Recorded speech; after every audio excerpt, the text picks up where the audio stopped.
नमस्कार, आप देख रहे हैं लोकायुक्त न्यूज और मैं हूं आपके साथ ज्योति कनौजिया। ये नजर डालते हैं खबर की ओर।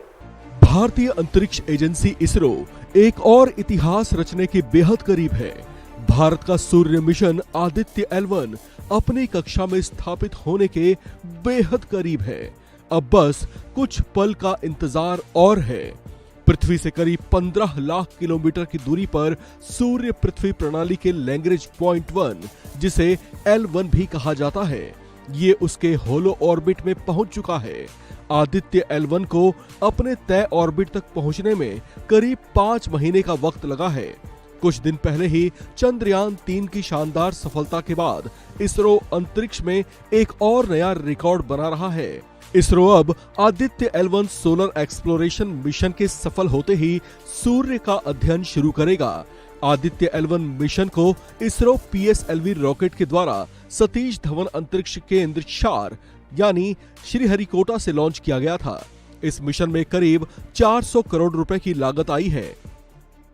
यह सूर्य का जो डायनामिक्स है, सूर्य का जो वातावरण है, उसके बारे में जानकारी वो हमारे से बने जो बेस स्टेशन है इसरो का, उसके साथ साझा करने वाले हैं।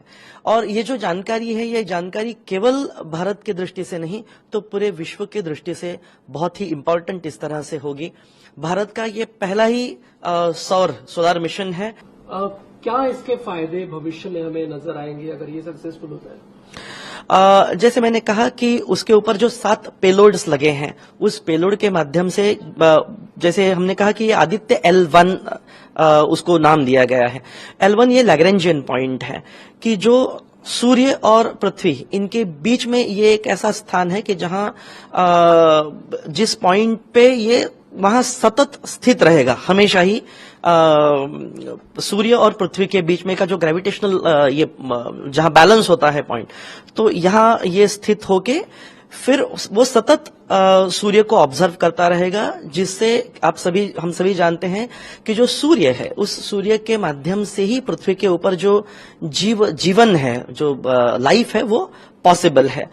तो सूर्य अनेकों माध्यमों से हमारा जो पृथ्वी है, इस पृथ्वी के ऊपर उसका प्रभाव पड़ते रहता है। तो ये इस माध्यम से या आदित्य L1 ये जो स्पेस प्रोब है, सोलर प्रोब है, उसके माध्यम से हमें सतत उसके बारे में जानकारी मिलती रहेगी।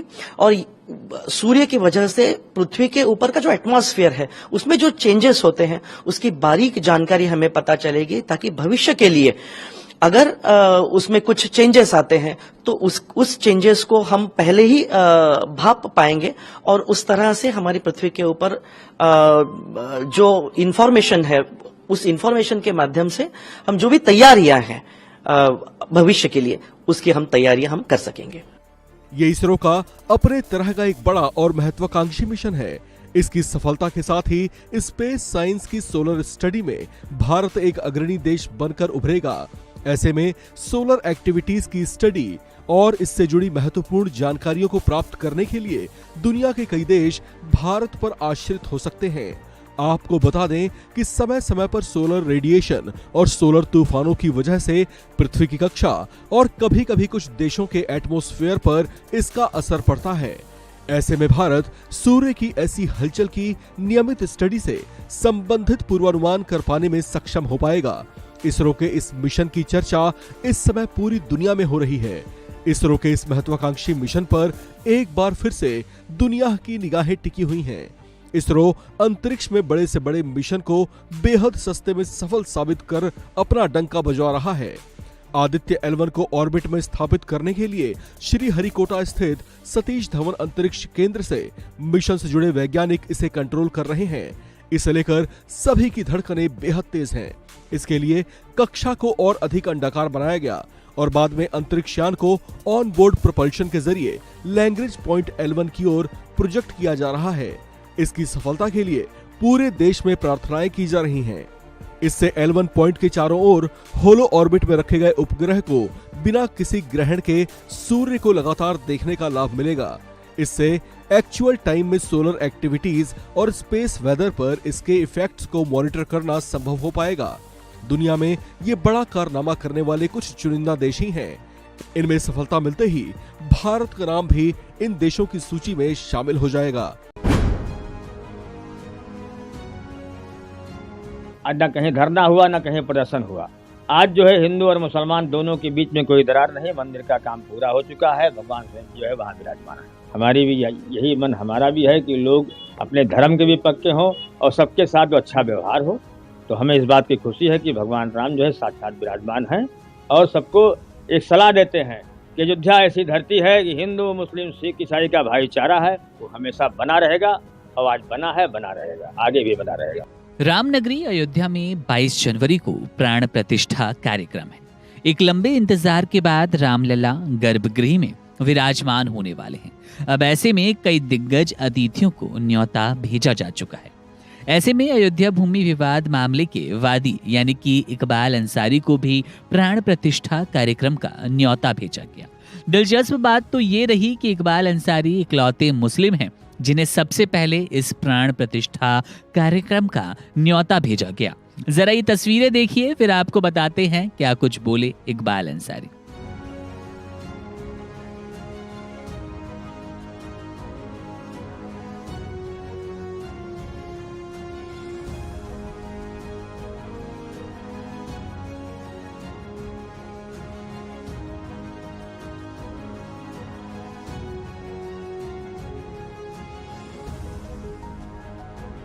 देखिए, सवाल हमारे यहाँ अयोध्या का है। भगवान राम जो है साक्षात विराजमान होने जा रहे हैं। जो भी आएंगे दर्शन जो है पूजा करेंगे, वो जो है अच्छा काम करेंगे। उनकी नीयत भी साफ होगी और अच्छी होगी, क्योंकि भगवान के बताए हुए रास्ते पे लोग चलेंगे। हमारी भी यही मन हमारा भी है कि लोग अपने धर्म के भी पक्के हों और सबके साथ अच्छा व्यवहार हो। तो हमें इस बात की खुशी है कि भगवान राम जो है साक्षात विराजमान हैं और सबको एक सलाह देते हैं कि अयोध्या ऐसी धरती है कि हिंदू मुस्लिम सिख ईसाई का भाईचारा है, वो हमेशा बना रहेगा और आज बना है, बना रहेगा, आगे भी बना रहेगा। इकबाल भाई, एक तरफ भगवान राम का मंदिर, दूसरी तरफ बाबरी मस्जिद के पक्षकार आप रहे और इस तरीके से भगवान रामलला के मंदिर का निमंत्रण के साथ अब मंदिर निर्माण का भी निमंत्रण मिला। देखिए, 2019 को सुप्रीम कोर्ट ने फैसला किया, पूरे देश के मुसलमानों ने सम्मान किया, पूरे देश में एक पत्ता नहीं हिला। आज न कहीं धरना हुआ न कहीं प्रदर्शन हुआ। आज जो है हिंदू और मुसलमान दोनों के बीच में कोई दरार नहीं, मंदिर का काम पूरा हो चुका है, भगवान स्वयं जो है वहाँ विराजमान है। कैसा लग रहा प्राण प्रतिष्ठा का निमंत्रण? देखिए, अयोध्यावासी भी खुश हैं, हम भी खुश हैं। जहाँ हमारे जो है, क्योंकि हमारा समाज खुश है, हिंदू मुस्लिम का भाईचारा है, हम भी खुश हैं और हमारा पूरा समाज खुश है। जानकारी के लिए बता दें कि इकबाल अंसारी अयोध्या में भूमि विवाद मामले के वादियों में से एक थे। उनके पिता हाशिम अंसारी भूमि विवाद केस के सबसे उम्रदराज वादी थे। 2016 में 95 वर्ष की उम्र में हाशिम अंसारी का निधन हो गया, जिसके बाद इकबाल ने अदालत में मामले को आगे बढ़ाया।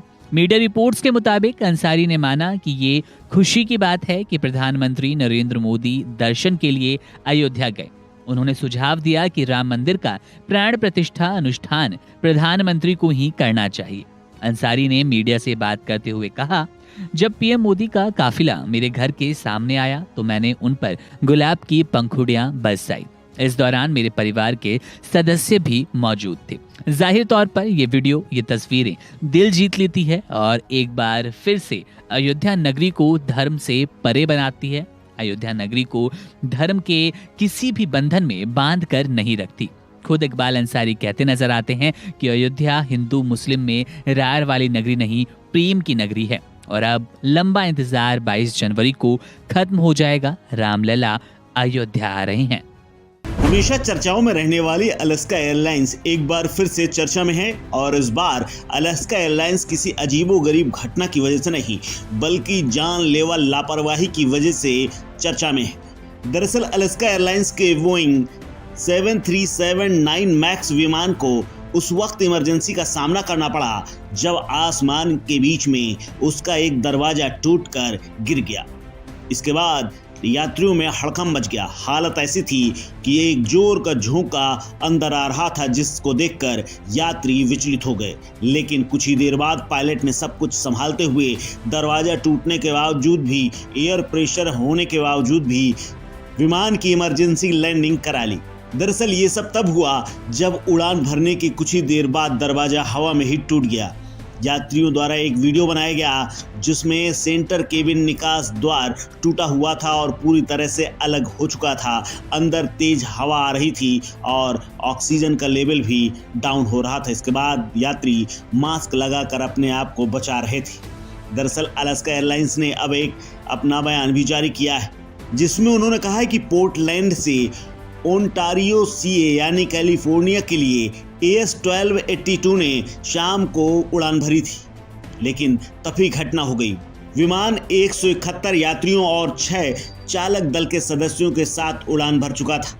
पोर्टलैंड अंतर्राष्ट्रीय हवाई अड्डे पर उसके बाद उसकी सुरक्षित लैंडिंग हो पाई। उन्होंने कहा कि अब हम जांच कर रहे हैं कि आखिर यह घटना कैसे हुई। इसके अलावा जो भी पता चलेगा हम इसकी जानकारी साझा करेंगे। ये बोइंग मैक्स 737 1 अक्टूबर 2023 को यानी कुछ महीनों पहले ही अलास्का एयरलाइंस को सौंपा गया था और 11 नवंबर 2023 को पहली बार इसने सेवा शुरू की।